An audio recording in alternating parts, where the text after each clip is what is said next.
చట్టసభలో ఆమోదించిన బిల్లులకు ఆమోదముద్ర వేసే విషయంలో సుప్రీంకోర్టు కీలక తీర్పు చెప్పింది. రాష్ట్రపతి గవర్నర్లకు న్యాయస్థానం గడువు విధించలేమని స్పష్టం చేసింది. ప్రెసిడెన్షియల్ రిఫరెన్స్ కింద రాష్ట్రపతి ద్రౌపది ముర్ము అడిగిన 14 ప్రశ్నలకు సమాధానంగా ఈ విషయం చెప్పింది.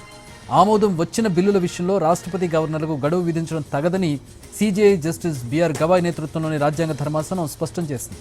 అయితే ఏ కారణం చెప్పకుండా బిల్లులు గవర్నర్లు వెనక్కి పంపలేరని తెలిపింది. అయితే రాష్ట్రపతి గవర్నర్లకు గడువు విధిస్తూ గతంలో ద్విసభ్య ధర్మాసనం ఇచ్చిన తీర్పును పక్కన పెట్టింది సిజేఐ ధర్మాసనం.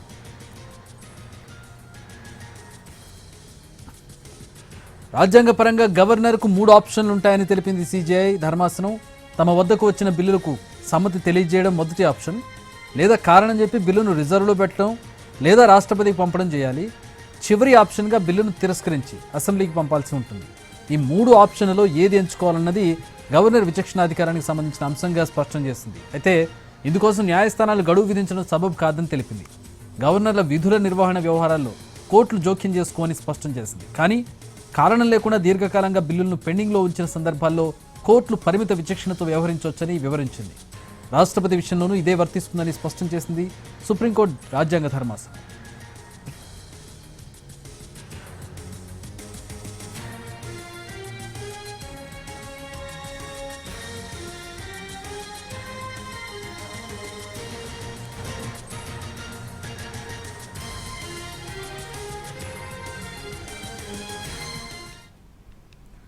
కీలకమైనటువంటి తీర్పునిచ్చింది సుప్రీంకోర్టు. రాష్ట్రాలు అసెంబ్లీలు తీర్మానించిన బిల్లులకు ఆమోదముద్ర వేసే విషయంలో రాష్ట్రపతి గవర్నర్లకు న్యాయస్థానం గడువు విధించలేదని స్పష్టం చేసింది. ప్రెసిడెన్షియల్ రిఫరెన్స్ కింద రాష్ట్రపతి ద్రౌపది ముర్ము అడిగిన 14 ప్రశ్నలకు సమాధానంగా ఈ విషయం చెప్పింది.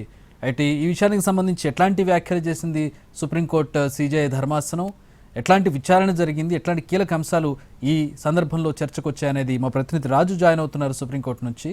రాజు, చాలా కీలకమైనటువంటి విషయం చాలా రాష్ట్రాల్లో అంటే కేంద్రంలో అధికారంలో ఉన్నటువంటి పార్టీకి కానీ పార్టీలు అధికారంలో ఉన్నటువంటి రాష్ట్రాల్లో ప్రధానంగా ఈ సమస్య కనపడుతుంది. ఎగ్జాంపుల్ తెలంగాణ కావచ్చు గతంలో, లేదంటే తమిళనాడు కావచ్చు, కేరళ కావచ్చు. ఈ రాష్ట్రాల గవర్నర్ల విషయంలో అనేక రకాల సమస్యలు వచ్చాయి, అనేక రకాల వివాదాలు నెలకొన్న నేపథ్యంలో ఈ తీర్పు చాలా ఖచ్చితమైనటువంటి తీర్పు అని చెప్పుకోవచ్చు, చాలా క్రిషియల్ తీర్పు అని చెప్పుకోవచ్చు. ఏంటి, ఎట్లా ఇంటర్ప్రిట్ చేస్తూ ఉన్నారు దీన్ని? ఎందుకంటే ప్రధానంగా సమస్య వచ్చేది దీర్ఘకాలికంగా పెండింగ్లో పెట్టుకోవడం వల్లనో, లేదంటే దాన్ని తిప్పి పంపడం వల్లనో. ఈ రెండే సమస్యలు. ఈ 2 సందర్భాల్లోనూ కలగజేసుకోవచ్చు, అంటే పరిమిత విచక్షణ కోర్టుకు ఉంటుందని చెప్పింది. ఎట్లా ఇంటర్ప్రిట్ చేయొచ్చు? తీర్పు ఏ విధమైనటువంటి ఎగ్జాక్ట్గా తీర్పు ఏంటి?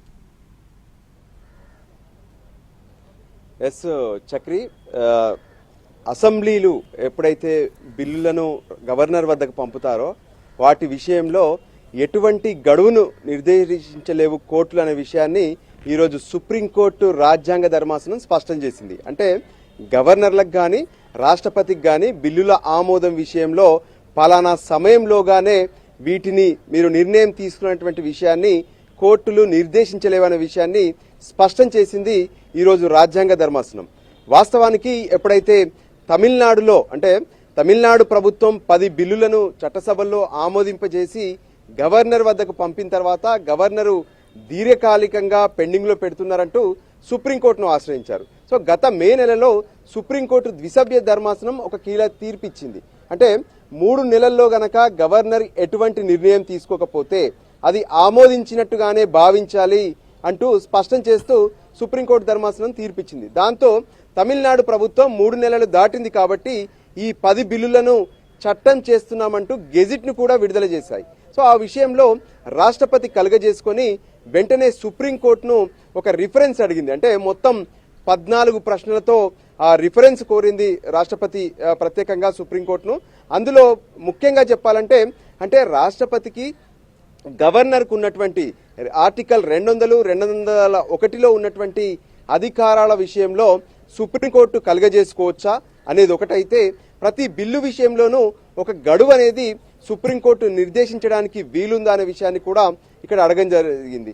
మరోవైపు ఈ బిల్లులకు సంబంధించినటువంటి విషయంలో ప్రభుత్వాల నుంచి వచ్చినప్పుడు ఎటువంటి విధంగా గవర్నర్ కానీ రాష్ట్రపతి కానీ వ్యవహరించాల్సి ఉంటుందనే విషయాన్ని కూడా ఇక్కడ స్పష్టం చేస్తూ మొత్తం 14 ప్రశ్నలతో రాష్ట్రపతి రిఫరెన్స్ అడిగింది. సో దానిపైన రాజ్యాంగ ధర్మాసనం సుదీర్ఘంగా విచారణ జరిపింది సుప్రీంకోర్టులో.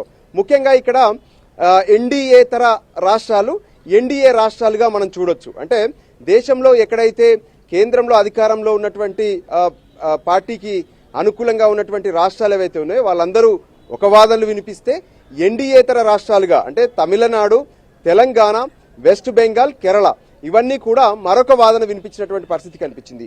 ముఖ్యంగా ఎన్డీఏతర రాష్ట్రాలుగా ఉన్నటువంటి రాష్ట్రాల్లో ఎప్పుడైతే అక్కడ ఉన్నటువంటి చట్టసభలు బిల్లులను ఆమోదించి ఆ తర్వాత అనుమతి కోసం గవర్నర్ వద్దకు పంపుతుంటే వాళ్ళు మాత్రం సుదీర్ఘంగా పెండింగ్ లో పెడుతున్నారు. సో ఖచ్చితంగా సుప్రీంకోర్టు ఈ విషయంలో ఒక నిర్ణయం తీసుకోవాలంటూ కూడా వాళ్ళు తమ వాదనలు వినిపించారు. అయితే ఈ విషయంలో ఎన్డీఏ పాలిత రాష్ట్రాలు మాత్రం ఖచ్చితంగా ఇక్కడ ఉన్నటువంటి రాజ్యాంగం ప్రకారం రాష్ట్రపతితో పాటు గవర్నర్ కూడా విశేష అధికారాలు ఉన్నాయి. సో ఆ విషయంలో న్యాయ వ్యవస్థ ఎక్కడా కూడా కలుగజేసుకోవడానికి వీలేదనే విషయాన్ని కూడా ఒకవైపు తమ వాదన ద్వారా వాళ్ళు వినిపించారు. ఇక భారత అటార్నీ జనరల్ వెంకట్రామణి కూడా తన వాదనలు వినిపించారు. రాష్ట్రపతికి గవర్నర్లకు ఏ విధంగానైతే ఆర్టికల్ 200, 201లో ఉన్నటువంటి అధికారాల ప్రకారం ఎప్పుడూ కూడా న్యాయ వ్యవస్థలు అందులో ఇంటర్వ్యూన్ అవ్వడానికి లేదు. ఎందుకంటే ఇక్కడ రాజ్యాంగంలో ప్రత్యేకంగా రాజ్యాంగ వ్యవస్థ అంటూ ఉంది, మరోవైపు న్యాయ వ్యవస్థ ఉంది. సో ఒకరి విషయంలో మరొకరు కలుగజేసుకోవద్దు, అది ఖచ్చితంగా చట్ట విరుద్ధం అవుతుందనే విషయాన్ని కూడా ఇక్కడ తమ వాదనల ద్వారా వినిపించారు. సో అన్ని రకాల వాదనలు పూర్తిగా విన్న తర్వాత, ఇరువైపులా వాదనలను పరిశీలించిన తర్వాత సుప్రీంకోర్టు రాజ్యాంగ ధర్మాసనం ఈ రోజు ఇచ్చినటువంటి అభిప్రాయం మాత్రం చాలా కీలకంగా మారుతుంది. ఎందుకంటే గవర్నర్లు కానీ మరోవైపు రాష్ట్రపతి కానీ వాళ్లకు వచ్చినటువంటి బిల్లులను ఈ సమయంలోగా వెంటనే మీరు ఆమోదించినటువంటి గడువు సుప్రీంకోర్టు పెట్టలేదు. ఒకవేళ ఆ గడువు లోపల గనక ఆమోదించకపోతే వాటిని వెంటనే ఆమోదించినట్టుగా కూడా పరిశీలనకు తీసుకోవడం అది రాజ్యాంగ విరుద్ధం అవుతుందనే విషయాన్ని కూడా స్పష్టం చేశారు. మరోవైపు కారణం లేకుండా దీన్ని పొడిగించడం కూడా సరైంది కాదు. గవర్నర్కు 3 అధికారాలు మాత్రమే ఉంటాయి. అందులో మొదట అంటే ఎప్పుడైతే చట్టసభల నుంచి బిల్లు గవర్నర్కు వస్తుందో దాన్ని ఆమోదించడం కానీ, లేదంటే వెనక్కి పంపడం కానీ, లేదంటే రాష్ట్రపతి పరిశీలన కోసం పంపడం కానీ ఇవి మాత్రమే ఉంటాయి. అనవసరంగా తన వద్ద దీర్ఘకాలికంగా పెండింగ్ లో పెట్టుకోవద్దు. సో అటువంటి పరిస్థితుల్లో ఖచ్చితంగా వాటిని రివ్యూ చేసేందుకు కోర్టులకు అనుమతి ఉంటుంది, కానీ అది కూడా పరిమితంగానే ఉంటుందనే విషయాన్ని ఈరోజు సుప్రీంకోర్టులోని రాజ్యాంగ ధర్మాసనం స్పష్టం చేస్తూ ఈ రాష్ట్రపతి రిఫరెన్స్ విషయంలో తమ అభిప్రాయాన్ని వెల్లడించింది.